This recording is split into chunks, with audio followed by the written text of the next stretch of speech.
ٹھیک ہے, جو سورہ ناس میں ہم پڑھتے ہیں کہ جنات میں سے اور انسانوں میں سے. تو گویا شیطان تو بہت سارے موجود ہیں, یا یہ کہا گیا کہ فضول خرچی کرنے والے تو جیسے شیطان کے بھائی ہیں.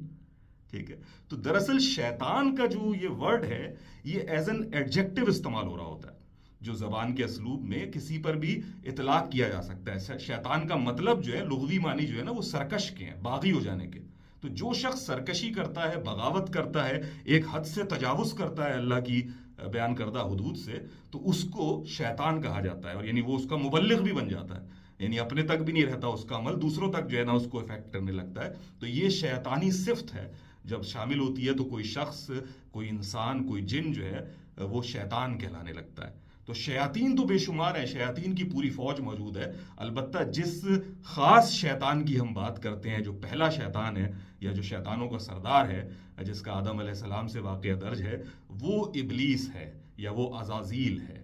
ٹھیک ہے, تو عزازیل جن کو ابلیس بھی کہا جاتا ہے, کیوں کہا جاتا ہے اس پر بھی بات کیے لیں گے, لیکن یہ کہ وہ ایک شیطان ہے, لیکن شیطان بہت سارے لوگ ہو سکتے ہیں. پھر اسی ایڈجیکٹو کے طور پر ہمیں بہت سی احادیث ایسی مل جاتی ہیں جن میں ہمیں بعض اوقات سمجھنے میں مشکل آ رہی ہوتی ہے. مثال کے طور پہ یہ کہ اپنی صفیں برابر کرو, کندھے سے کندھا ملاؤ, ورنہ تمہارے درمیان شیطان آ جائے گا. ٹھیک ہے, تو کیا شیطان جو ہے وہ بڑے بڑے دانتوں کے ساتھ آ جائے گا؟ نہیں, یہ وہ شیطان ہے جو کہ تکبر کا شیطان ہے, کہ جب آپ کہتے ہیں کہ یار یہ برابر والا جو ہے نا یہ تو کوئی غریب آدمی ہے, میرے کندھے سے کندھا نہ ملائے, میرا کندھا خراب ہو جائے گا, میں تو جو ہے نا بڑا باعزت آدمی ہوں. تو یہ جو آپ کے اندر ایک تکبر ہے, یہ جو بڑائی کا جذبہ ہے, یہ وہ شیطان ہے, یہ شیطانی جذبہ ہے جس کے بارے میں کہہ دیا گیا کہ بھئی تمہارے درمیان شیطان آ جاتا ہے. ٹھیک ہے, تو یہ ایک بات ہو گئی. اسی طریقے سے ایک حدیث میں یہ بھی آتا ہے کہ جمائی جو ہے وہ شیطان کی طرف سے, چھینک اللہ کی طرف سے, جمائی شیطان کی طرف سے. اب بندہ پریشان کہ یار میں جمائی کیسے لوں؟ تو بھائی ایک جمائی تو وہ ہے جو کہ آپ کو نیچرل آ جاتی ہے, آپ 2 دن سے سوئے نہیں ہیں. ٹھیک ہے, وہ جمائی ایک نیچرل فینومینا ہے, یہ آپ کے اختیار میں نہیں ہے, اس میں کوئی حرج نہیں ہے کہ آپ کو آ گئی جمائی. لیکن ایک جمائی وہ ہے کہ جو کسی کو دیکھ کے آ جاتی ہے, میں آپ کے سامنے جمائی لوں, آپ بھی جمائی لینے لگیں گے. یا جب آپ کو کام میں دلچسپی نہ ہو, آپ جو ہے نا کسی جگہ پہ اپنے پریزنس آف مائنڈ کے ساتھ موجود نہ ہو, تو آپ جمائی لینا شروع ہو جاتے ہیں. تو اس سستی کو شیطانی صفت سے تعبیر کرتے ہوئے کہا کہ بھئی جمائی شیطان کی طرف سے, اسے روکا کرو یا ہاتھ رکھ لیا کرو, اس سے نجات حاصل کرو, کیونکہ اسے اگر لیٹ اٹ گو کرو گے تو چلتے ہی چلی جائے گی وہ پھر آپ اور طبیعت کے اوپر آپ کے جو ہے نا وہ بار ہوگا. لیکن چھینک کے بارے میں یہ نہیں ہو سکتا کہ آپ اسے روک لیں ہاتھ رکھ کے, وہ تو آپ کے لیے نقصان دہ ہو جائے گی. تو یہ وہ بات ہے. تو یہ سمجھ لیں کہ شیطان ایک ایڈجیکٹو کے طور پہ استعمال ہو رہا ہے, ابلیس جو ہے نا وہ ایک خاص شیطان ہے جس کی بات ہو رہی ہے. تو جناب یہ ہم نے دوسرا سوال دیکھ لیا کہ شیطان اور ابلیس میں فرق کیا ہے. تیسری بات, جو آج کل رمضان چل رہا ہے, آج 26واں رمضان ہے یہاں انگلینڈ میں, تو ایک بات جو ہمیں بتائی جاتی ہے کہ جی شیطان جو ہے اس کو بیڑیاں پہنا دی جاتی ہے رمضان میں. ٹھیک ہے, اور شیطان کو بند کر دیا جاتا ہے, اور شیاطین سارے قید ہو جاتے ہیں رمضان کے اندر. تو اب لوگ سوال کرنے لگتے ہیں کہ اچھا اگر شیطان بند ہے تو پھر جو ہے ہم گناہ کیوں کرتے ہیں؟ ٹھیک ہے, ہمیں گناہ کی جو ہے نا کیوں وہ ابھی بھی جو ہے نا وہ طلب محسوس ہوتی ہے؟ تو جناب شیطان تو بند ہو گئے, لیکن شیطان کا کام ہے ایک ایکسٹرا انفلوئنس کے طور پہ کام کرنا, یا ایک ایکسٹرنل فورس کے طور پہ کام کرنا. ایک چیز ہے جو آپ کے انٹرنل موجود ہے, جسے آپ نفس سے تعبیر کرتے ہیں. ٹھیک ہے, تو آپ کے نفس کے اندر جو گناہ ہے, ثواب ہے, وہ تو ہوتا رہنا ہے اس چیز پہ. تو یعنی شیاطین ایک ایکسٹرنل انفلوئنس, یعنی آپ کے اندر جذبات کو بھڑکانے کا کام کرتے ہیں. لہٰذا یہ تو نہیں ہوگا کہ آپ کو گناہ کی ترغیب نہ ہو جو آپ کے اندر سے اٹھ رہی ہے, لیکن اس ترغیب کو آگ لگانے والا اب کوئی نہیں ہے.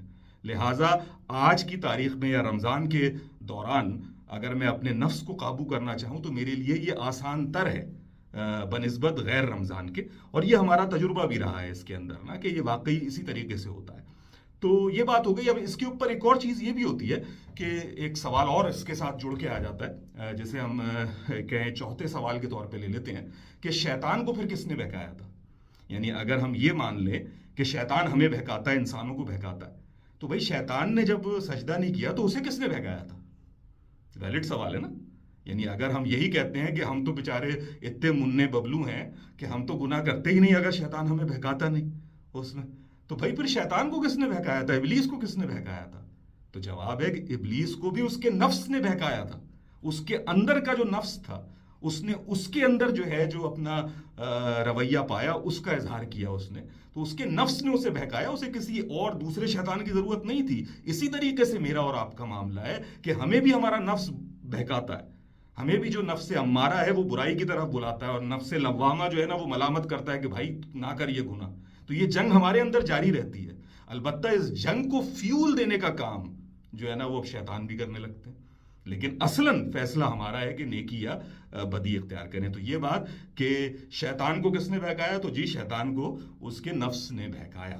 تو یہ چوتھا سوال ہو گیا۔ آئیے جناب پانچویں سوال کی طرف کہ شیطان کا اصل جرم کیا تھا۔ یہ ایک بڑی دلچسپ گفتگو میں نے دیکھی ایک سوشل میڈیا کی پوسٹ کے اوپر، جہاں لوگ اس پر بحث کر رہے ہیں کہ یار شیطان کا جرم کیا تھا۔ کوئی کہے شیطان جو ہے نا سب سے پہلا لبرل تھا بس سب سے پہلا سیکولر تھا، سب سے پہلا لبرل تھا۔ لو بھائی کسی نے سیکولرزم کا کہا کہ یہ ہے اس کا اصل جرم، دوسرے نے کہا نہیں لبرلزم جو ہے نا وہ اس کا اصل جرم تھا کہ وہ اللہ کے کہے پہ نہیں چلا۔ کسی نے کہا نہیں وہ حسد، دراصل نا وہ حسد کرتا تھا آدم علیہ السلام سے، یہ اس کا پہلا جرم تھا۔ کسی نے کہا نہیں جی وہ گھمنڈی تھا، تکبر تھا، اس وجہ سے وہ اس کا پہلا جرم تھا۔ کسی نے کہا نہیں جی وہ مایوس تھا، یہ اس کا اصل جرم تھا۔ کسی نے کہا نہیں جی اس نے سرکشی اختیار کی تھی، یہ اس کا پہلا جرم تھا۔ لہٰذا یہی ایک جو ہے نا ایک ڈائلما بن گیا لوگوں کے درمیان کہ شیطان کا اصل جرم کیا تھا، یعنی وہ کون سا جرم تھا جس نے اسے اکسایا اس بات پر کہ وہ اللہ کے حکم کی تعمیل نہ کرے، جبکہ وہ اللہ کو جانتا ہے، دیکھتا ہے، اس کی بارگاہ میں ملائکہ کے ساتھ حاضر ہے۔ تو وہ کیا تھا جرم؟ تو ہمیں جو قرآن مجید سے سمجھ آتی ہے وہ یہ آتی ہے کہ وہ اصل جرم تھا تکبر کا جرم۔ سب سے پہلی چیز جو اس کے اندر پیدا ہوئی وہ تکبر تھی، اپنی بڑائی، کہ جو بتایا اس کا مکالمہ کہ اس نے کہا باقاعدہ، اس نے اس کو ایکسپلین کیا کہ مجھے تو آگ سے بنایا اور اسے مٹی سے بنایا، تو میں کیسے اس کو سجدہ کر لوں؟ ٹھیک ہے، میں سپیریئر ہوں اندر سے۔ تو یہ باقی چیزیں بھی پیدا ہوئی ہوں گی لیکن وہ بعد میں، لیکن یہ تکبر بڑائی پہلے سے اس کے اندر موجود تھی جس کا پھر وہ اظہار ہوا۔ تو اصل اس کا جرم کیا تھا کہ اس نے تکبر اختیار کیا۔ اچھا جب تکبر اختیار کر لیا، ٹھیک ہے، تو تکبر کے بعد جو ہے نا جب تمام معاملہ ہوا تو اور اللہ تعالیٰ نے اس پہ اس کی پکڑ کی، تو بجائے اس کے کہ وہ کچھ کام کرتا وہ مایوس ہوا، ٹھیک ہے، یعنی اللہ کی رحمت سے مایوس ہوا اس چیز میں۔ تو اسی لیے اس کو جو ٹائٹل دیا گیا وہ ابلیس کا دیا گیا، یعنی عزازیل اصل نام تھا، اب اسے کہا گیا کہ یہ ابلیس ہے۔ ابلیس کے جو لغوی معنی ہے، جو ڈکشنری میننگ ہے وہ یہ مایوس ہو جانے والا، جو اللہ کی رحمت سے مایوس ہو جائے۔ اور حدیث میں آتا ہے نا کہ مایوسی کفر ہے، سب سے بڑا جرم ہے مایوسی، یعنی بڑے ترین جرموں میں سے ایک ہے، یوں کہہ لیجیے، ٹھیک ہے، کہ اللہ کی رحمت سے کوئی مایوس ہو جائے۔ تو مایوس ہونے والا انسان دراصل ابلیس یا ابلیسیت اختیار کر رہا ہوتا ہے۔ تو ابلیس کے معنی کیا ہے؟ مایوس ہونا، ٹھیک ہے۔ اس کے بعد جب مایوس ہو گیا تو پھر کیا ہوا؟ اس کے اندر سرکشی نے جو ہے نا سر ابھارا کہ اچھا میں تو تباہ ہوا، میں دوسروں کو بھی کروں گا، ہم تو ڈوبے ہیں صنم، تم کو بھی لے ڈوبیں گے۔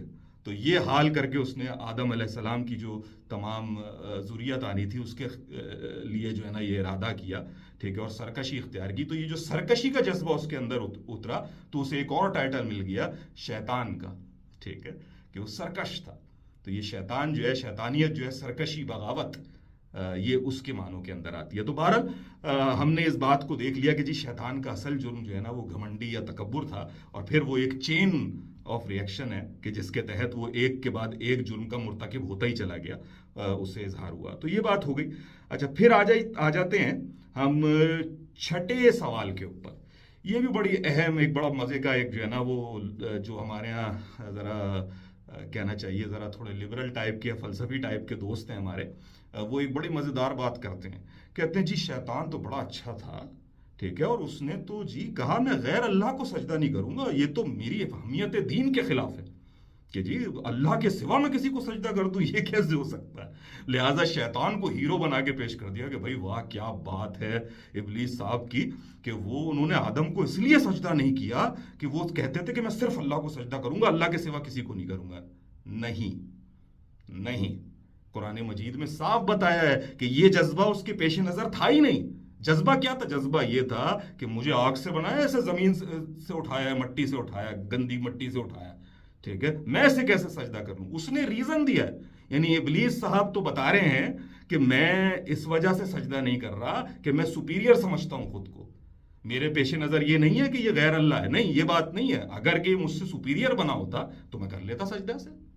ٹھیک ہے، تو یعنی ابلیس صاحب تو خود اپنا بتا رہے ہیں کہ میرا جو جذبہ ہے وہ یہ ہے کہ میں اپنے آپ کو جو ہے نا ذرا الپچینو سمجھتا ہوں، امیتابھ بچن سمجھتا ہوں، ذرا تھوڑا آگے کی چیز سمجھتا ہوں، اور اس سے نیچے کا سمجھتا ہوں. اور دوسرے جو ہمارے دانشور ہیں سو کالڈ، وہ یہ کہہ رہے ہیں کہ نہیں جی وہ تو بڑا اچھا مومن تھا، اس نے کہا جی غیر اللہ کو سجدہ نہیں کروں گا. تو یہ خود اپنے آپ میں ایک شیطانی بہکاوا ہے جو معصوم اذہان کو دیا جاتا ہے. تو یہ ایک اور جو ہے نا سوال کا جواب آ گیا چھٹے سوال کا، کہ بھئی شیطان جو ہے اس نے سجدہ کس وجہ سے نہیں کیا تھا. اچھا، پھر یہ کہ شیطان نے بہکایا کیسے. یعنی ایک بات یہ ہوتی ہے کہ جب شروع میں یہ بات ہوئی کہ آدم علیہ السلام کو اس نے سجدہ نہیں کیا، اللہ نے پوچھا کہ بھئی تو نے کیوں سجدہ نہیں کیا، اس نے کہا کہ جی مجھے آپ نے آگ سے بنایا، اس کو مٹی سے بنایا، میں تو سجدہ نہیں کروں گا. پھر اللہ نے اس کو نکل جانے کا کہا، تو پھر اس نے کہا کہ جی آپ مجھے مہلت دیں. اللہ نے کہا اچھا جا تجھے مہلت دی، ٹھیک ہے، کہ تو بہکا لے جو کرنا چاہتا ہے، اور جو میرے نیک بندے ہیں ان پہ تیرا زور نہیں چلے گا. جتنی بھی بات ہوئی ساری کچھ ٹھیک ہے. اس کے دوران اللہ نے کیا کہا؟ اللہ نے کہا نکل جا. ٹھیک ہے، تو اب ہمارے ذہن میں آتا ہے جی نکال دیا گیا شیطان کو. اس کے بعد دوسری ایپیسوڈ آتی ہے کہ آدم علیہ السلام جنت کے اندر ہیں، وہاں پہ شیطان صاحب پھر آ کر انہیں بہکا رہے ہیں. ٹھیک ہے، تو یہ جنت میں کیسے پہنچ گیا شیطان جبکہ نکال دیا تھا اللہ تعالیٰ نے؟ تو یہ بڑا ویلڈ سوال ہے کہ یہ کیسے ہوا کہ جنت سے نکال دیا گیا اور وہ آ بھی گیا. تو بھائی بات یہ ہے کہ اس میں جو الفاظ استعمال ہوئے ہیں وہ نکال دینے کے ہوئے، اتر جانے کے نہیں ہوئے. یعنی جنت ایک نہیں تھی، جنتیں بہت سی تھی. جنت کے معنی ہے باغ کے. ٹھیک ہے، تو بہت ساری جنتیں ہیں اللہ تعالیٰ کی. تو جس جنت سے نکالا گیا وہ بارگاہ الہی تھی جس سے اس کو نکال دیا گیا. یعنی بارگاہ الہی سے بیسیکلی نکالا گیا کہ نکل جائے یہاں سے. لیکن جنت سے اتارا نہیں گیا. اتارا کب گیا؟ احبتو کا جو لفظ آیا ہے باقاعدہ کہ اتر جا، اس میں یہ نہیں کہ نکل جا، اس میں اتر جا. وہ کب آیا؟ وہ اس موقع پہ آیا جب آدم علیہ السلام کا گناہ ثابت ہوا اور سارا معاملہ ہوا اور زمین پر بھیجا گیا اور کہا گیا کہ اب تم دونوں جو ہے نا تم سب ایک دوسرے کے دشمن ہو. ٹھیک ہے، اور نیچے اتر جاؤ. یعنی انسان اور ابلیس جو ہے نا ایک دوسرے کے دشمن ہے. تو کہا نیچے اتر جاؤ. تو اس کے لیے جو لفظ استعمال ہوا وہ احبتو ہے، یعنی نیچے اتر جا. ٹھیک ہے، تو یعنی اس کو اتارا اس وقت گیا. گویا پہلے موقع پہ نکالا گیا بارگاہ الہی سے اور دوسرے موقع پر اتارا گیا. تو یہاں پر یہ بات کلیئر ہو جاتی ہے. تو جناب یہ چیز ہو گئی. اب یہ بتائیں کہ ایک اور سوال جو 8واں سوال میں نے لکھا ہے وہ یہ ہے کہ یار یہ شیطان نے بہکا کیسے لیا آدم علیہ السلام کو؟ یعنی آدم علیہ السلام بھی تو سب کچھ دیکھ رہے تھے اور اللہ تعالیٰ نے کہا پوری جنت تمہاری ہے، بس اس درخت سے جو ہے نا پھل نہیں کھانا. ٹھیک ہے، تو یہ آئے کیسے بہکاوے میں؟ اتنا کلیئر ان کو سب کچھ پتا ہے تو بہکاوے میں کیسے آئے اور اتنی جلدی آ گئے؟ تو نہیں جی اتنی جلدی نہیں آئے. شیطان کا ہم جب یہ بیان پڑھ رہے ہوتے ہیں تو ہمیں ایسا لگتا ہے کہ شاید اس نے آ کر کان میں کچھ پھس پھس کی آدم علیہ السلام کے یا حوا علیہ السلام کے، اور ہم نے جو ہے انہوں نے جو ہے نا وہ ارتکاب کر لیا اس پھل کے کھانے کا. لیکن ایسا نہیں ہے، بلکہ وہ بار بار گیا اور اس نے اللہ کی قسم اٹھا کر یہ بات کہی ہے، قرآن مجید کے اندر موجود ہے کہ یہ جو ہے نا جو تم پھل کھاؤ گے تو اس سے تمہیں ہمیشہ کی زندگی حاصل ہو جائے گی. ٹھیک ہے، یعنی اس نے اتنا بڑا جھوٹ بولا اللہ کا نام لے کر، یا جھوٹ بھی نہیں بولا، اس جھوٹ کو ٹویسٹ کیا. میں بتاتا ہوں وہ جھوٹ کیوں نہیں تھا، لیکن جھوٹ تھا بھی، تو مکس اپ تھا وہ اس چیز کے اندر. انہوں نے کہا ہمیشہ کی زندگی حاصل ہو جائے گی تو یہ پھل کھا لو. تو یہ آہستہ آہستہ آہستہ پرسسٹنٹ ہو کر اس نے جو ہے نا یہ کام کیا. تو شیطان کا معاملہ یہی ہے کہ کام وہ بڑا صبر سے کرتا ہے. یعنی ایسا نہیں ہے کہ وہ جلد بازی مچائے. آج کی زندگی کے اندر بھی اگر آپ کو وہ زنا کے لیے لے کے جانا چاہے گا نا تو اکٹھا نہیں کہے گا کہ جا کے زنا کر لو. پہلے کہے گا کہ یار سامنے ایک دوسرے سے بات کرنے میں کیا حرج ہے، ارے فون پہ اکیلے میں بات کرنے میں کیا حرج ہے، ارے ساتھ میں کھانا کھانے میں کیا حرج ہے. ٹھیک ہے، ارے ہاتھ پکڑ لینے میں کیا حرج ہے. ٹھیک ہے، ارے صرف جو ہے نا وہ بوسہ لے لینے میں کیا حرج ہے. تو وہ درجہ بدرجہ لے جا کر پھر آپ کو جو ہے نا وہ پورے زنا کا مرتکب بناتا ہے اور بڑے صبر کے ساتھ چلتا ہے، بڑی پلاننگ کے ساتھ. ٹھیک ہے، تو یہی کام اس نے ہمارے بابا آدم کے ساتھ کیا اور ہماری اماں حوا کے ساتھ کیا، اور انہیں یہ جھانسا دیا کہ یہ تم جو ہے نا جب کھاؤ گے تو اس سے تمہیں فرشتوں کی طرح کی ہمیشہ کی زندگی حاصل ہو جائے گی. ٹھیک ہے، لیکن ہوا کیا کہ جو میں کہہ رہا ہوں کہ وہ جھوٹ بھی نہیں ہے اور جھوٹ ہے بھی، کہ فرشتوں جیسی زندگی تو نہیں ہوئی کہ لیکن ہمیشگی کی زندگی اس طریقے سے مل گئی کہ اس کے بعد جو ہے وہ زن و شو کا جو ایک تعلق ہے، یعنی مرد اور عورت کا جو تعلق ہے، ایک جنسی تعلق، وہ اس کی ابتدا ہوئی، اس کا ایسا محسوس ہوتا ہے اس کا آغاز ہوا کہ جس سے نسل انسانی جاری ہے اور چلی جا رہی ہے، آئے چلی جا رہی ہے، تو یعنی قیامت تک جو ہے نا وہ جاری ہے اس کے بعد سے نسل. ٹھیک ہے، تو یہ نہیں تھا کہ آدم علیہ السلام کی تباہی ہو گئی، عمر پوری، تو اس کے بعد اب ان کی نسل ہی نہیں موجود. تو نسل میں دراصل ہم ایک دوسرے کے زندہ رہتے ہیں. تو اس لحاظ سے جو ہے نا ایک اس کے اندر سچائی کا پہلو بھی تھا. لیکن شیطان کا سب سے بڑا حربہ یہی ہوتا ہے کہ وہ سچ کو جھوٹ کی آمیزش کے ساتھ پیش کرتا ہے، یا جھوٹ کو سچ کی آمیزش کے ساتھ پیش کرتا ہے. تو وہ بلنٹ جھوٹ کے بجائے اس طرح سے سچ اور جھوٹ کو گڈمٹ کر دیتا ہے کہ اس کی تفریق باقی نہیں رہتی. تو جناب یہ وہ بات تھی کہ جس طرح سے اس نے پرسسٹنٹ ہو کر ہمیشہ کی زندگی کا جھانسا دے کر ہمارے بابا آدم اور اماں حوا کو جو ہے نا وہ بہکایا. ٹھیک ہے، اچھا اس کے اوپر یہ سوال بھی اٹھ جاتا ہے، یعنی نواں سوال کے طور پہ لے لیں کہ بھائی ایسا بھی کیا تھا اگر پھل کھا بھی لیا تھا، ٹھیک ہے، تو ایک پھل ہی تو کھایا تھا، تو اس میں اتنا بڑا حرج کہ جو ہے نا ہمارے لیے اتنا مشکل ہو جائے، اس کو ہمارے لیے مثال بنا دیا جائے. ٹھیک ہے، یہ بھی کچھ لوگ پوچھتے ہیں. تو بھائی اصل بات یہ پھل کھانا نہیں تھا. ہم اچھا اس پہ بھی بحث کرنے لگتے ہیں وہ پھل گندم کا تھا کہ ٹماٹر کا تھا، اس پہ بھائی نہیں بتایا تو نہیں بتایا نہیں ہے. بس اصل بات یہ ہے ہی نہیں کہ وہ کیا تھا، وہ چقندر کھایا تھا کہ سیب کھایا تھا کہ آلو کھایا تھا، یہ اصل بات نہیں ہے. اصل بات یہ کہ اس پھل کو کھانے سے جو روکا گیا تھا اس کا نتیجہ پھر کیا نکلا. ٹھیک ہے، یعنی وہ جو حضرت عیسیٰ علیہ السلام سے منسوب ایک قول ہے نا کہ درخت اپنے پھل سے پہچانا جاتا ہے. ٹھیک ہے، یعنی رزلٹ سے جو ہے نا بات کا پتہ چلتا ہے کہ بھئی کیا ہے. تو اسی طرح سے وہ جو پھل کھایا وہ حکم عدولی کی ہوئی، اور آدم علیہ السلام اور اماں حوا نے وہ پھل کھایا تو کیا ہوا. تو اس پہ بتایا ہے، قرآن مجید میں بتایا ہے کہ ان کے کپڑے اتر گئے. ٹھیک ہے، اور ان کی شرمگاہیں ایک دوسرے کے سامنے ظاہر ہو گئیں، اور وہ پتوں سے اپنے آپ کو ڈھانکنے لگے، چھپانے لگے. گویا یہ جو ایک جنسی معاملہ ہے، یہ جو ہے اس کی پہلی ہمیں جو جھلک نظر آتی ہے وہ یہ آتی ہے کہ یہاں سے یہ وہ معاملہ شروع ہوا. اور یہی وہی بات کہ ہمیشہ کی زندگی کے اس کے تعلق سے آپ بات کر لیں. اس میں پوری ذرا تفصیل سے بات کرتے ہوئے ذرا زبان کانپتی بھی ہے اور کانپنی بھی چاہیے، کیونکہ ظاہر ہے ان کی عزت بہت مقدم ہے کہ ہم کوئی بھی ایسی بات کہیں جو خلاف ادب ہو. لیکن جیسے ڈاکٹر سمیع صاحب ہیں جو ڈاکٹر اسرار احمد کے شاگرد ہیں، اور بھی دیگر، نعمان علی خان ہیں، دیگر ہیں، اس طریقے سے انہوں نے اس بات پہ بات کی ہے کہ شاید اس پھل کے کھانے کا جو نتیجہ نکلا وہ جنسی تعلق کی ابتدا تھی، جس کو آج ہم جانتے ہیں، آج ہم نکاح کی صورت میں وہ کرتے ہیں معاملہ. تو یہ سارا کچھ ہوا، تو اس سے جو ہے نا وہ ایک چین شروع ہوئی. تو یہ وہ معاملہ ہے کہ جو اس کا ایک نتیجہ تھا ہمیں وہ پیش نظر ہونا چاہیے، بجائے اس کے کہ ہم اس پھل کی اوپر ریسرچ کرنے بیٹھ جائیں کہ وہ پھل تھا کون سا تھا، گندم کا تھا کہ سیب تھا کہ کیا تھا. تو یہ بات ہو گئی. اچھا، پھر آ جائے نویں سوال پہ. وہ یہ ہے، اور یہ بھی بڑا اہم ہے، کہ ہم کہتے ہیں کہ یار خدا کو تو ہر چیز کا علم ہے، تو اللہ کو تو یہ بات پہلے سے ہی پتا تھی کہ یہ عزازیل جو ہے نا یہ سجدہ نہیں کرے گا، یہ ابلیس جو ہے وہ سجدہ نہیں کرے گا. تو پھر انہوں نے یہ کیوں کیا کہ یہ جو ہے نا پورا معاملہ پیش آیا سارا کچھ. یہ تو ایسا لگ رہا ہے کچھ چیز اسٹیج ہے. ٹھیک ہے، تو بھائی اصل چیز یہ ہے کہ اللہ تعالیٰ نے ہمارے بارے میں بھی یہ کہا ہے کہ ہم نے تمہیں جو اس دنیا میں بھیجا ہے، تو ہمیں تو پہلے سے یہ بات پتہ چل جاتی ہے کہ کون شخص جنت میں جائے گا، کون سا جہنم میں جائے گا. لیکن ہم تمہیں ایک امتحان سے گزارتے ہیں تاکہ تم پر اس حجت کا اتمام ہو جائے.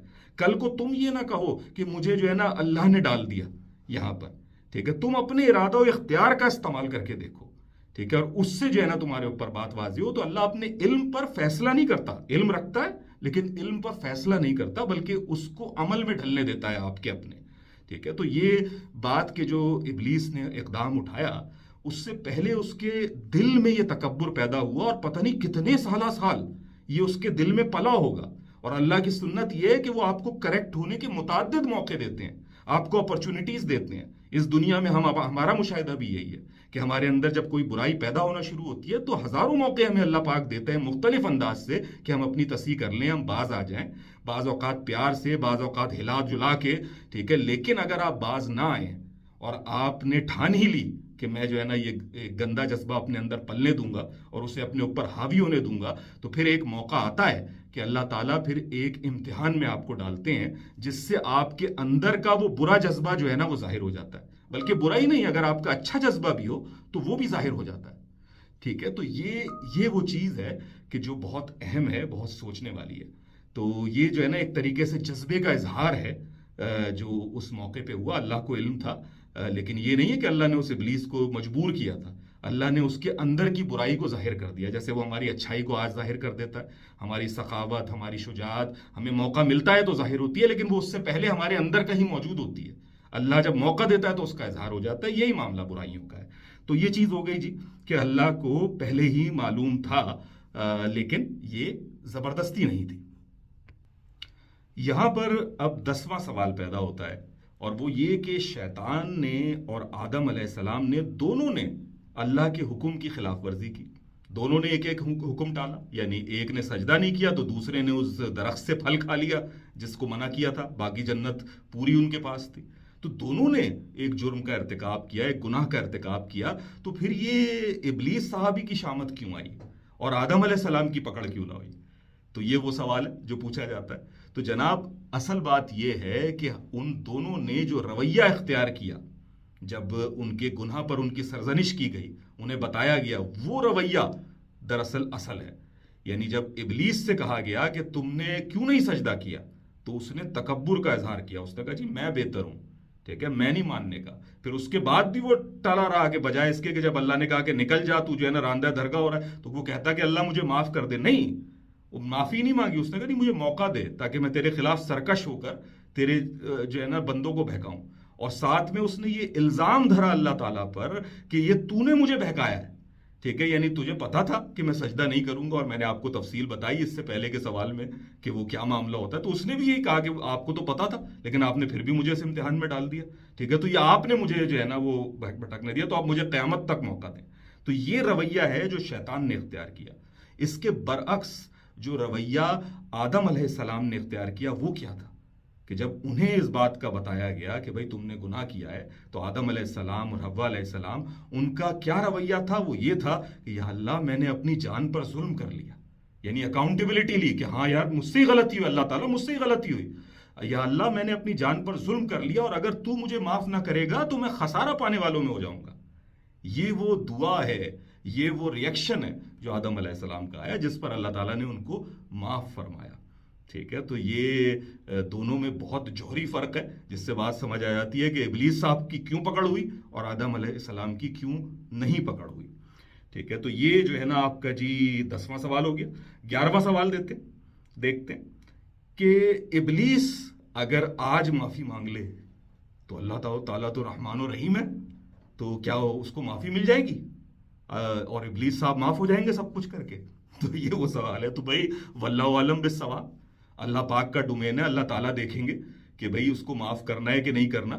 اس میں کئی پہلو سامنے آ جاتے ہیں کہ ایک تو یہ کہ ایک تکبر کرنے والا انسان جو ہے نا وہ پیچھے نہیں ہٹتا. تکبر سے ہمارا یہ ہے کہ جو ایک متکبر آدمی ہوتا ہے نا، جو خدائی کا دعویٰ کرتے، تو وہ فرعون ہو کہ کوئی اور متکبر انسان ہو، وہ پھر واپس نہیں آتا. اور دوسرا کوئی شخص مایوس ہو. مایوس کا کیا مطلب ہے کہ اس کو اب کوئی ہوپ ہی نہیں ہے، ٹھیک ہے، ہوپ لیس ہو گیا ہے وہ، تو ایسا شخص واپس نہیں آتا. تو یہ تو صاحب جو ہیں ابلیس بھی ہیں، یعنی مایوس بھی ہیں، اور شیطان بھی ہیں، یعنی کہ متکبر بھی ہیں، باغی بھی ہیں. ٹھیک ہے، تو ان کے واپس آنے کی کوئی امید نظر نہیں آتی. تو کیا ہے، کوئی امید بر نہیں آتی، کوئی صورت نظر نہیں آتی. مرتے ہیں آرزو میں مرنے کی، موت آتی ہے مگر نہیں آتی. تو یعنی یہ واپس نہیں لوٹنے کے جو ابلیس کی جو اس وقت کی صورتحال نظر آتی ہے. لیکن بہرحال یہ اللہ کا ڈومین ہے کہ وہ کس کو معاف کرتا ہے، کس کو نہیں کرتا. پھر ہمیں یہ بھی پتا ہے کہ اللہ تعالیٰ اپنے حقوق تو معاف کر دیتے ہیں، لیکن آپ نے اگر کسی بندوں سے زیادتی کی ہے، حقوق العباد میں کوئی معاملہ کیا ہے، تو پھر آپ کو اس کا خمیازہ بھگتنا پڑے گا. پھر آپ کو جب حساب ہوگا روز حساب، تو آپ کو اس بندے کے سامنے اپنا حساب کلیئر کرنا ہوگا ساتھ ساتھ. تو یہ جو شیطان صاحب کروڑوں اربوں لوگوں کو بہکاتے رہے ہیں، ان سب کا اکاؤنٹ بھی جو ہے نا ان کے سامنے کھلے گا. تو یہ معافی اگر ہوتی بھی ہے تو وہ کس درجے میں ہوگی یہ آپ بہتر سمجھ سکتے ہیں. تو جناب یہ بات ہو گئی 11ویں سوال کے طور پہ. 12ویں سوال پہ آتے ہیں کہ آپ کہہ رہے ہیں، یعنی عظیم صاحب آپ کہہ رہے ہیں کہ اللہ تعالیٰ نے آدم علیہ السلام کو معاف فرما دیا، اور واقعی قرآن مجید میں یہ آیا بھی ہے. لیکن آدم علیہ السلام کو تو زمین پر سزا کے طور پہ بھیج دیا گیا، ٹھیک ہے، کہ نیچے جاؤ زمین کے اوپر، اور ہم آج اسی کے نتیجے میں بیٹھے ہوئے ہیں. تو یہ کیا بات ہوئی؟ تو جناب یہاں پر مغالطہ یہ ہے کہ ہمارا زمین پر آنا شاید اس واقعے کا محتاج تھا. یعنی اگر کہ شیطان نہ ہوتا اور اس نے ہمیں نہ بہکایا ہوتا تو ہم زمین پر نہ آتے. یہ مفروضہ ہے جو ہم نے اپنے ذہن میں قائم کر لیا، لیکن ایسا ہے نہیں. جب ہماری تخلیق بھی نہیں ہوئی تھی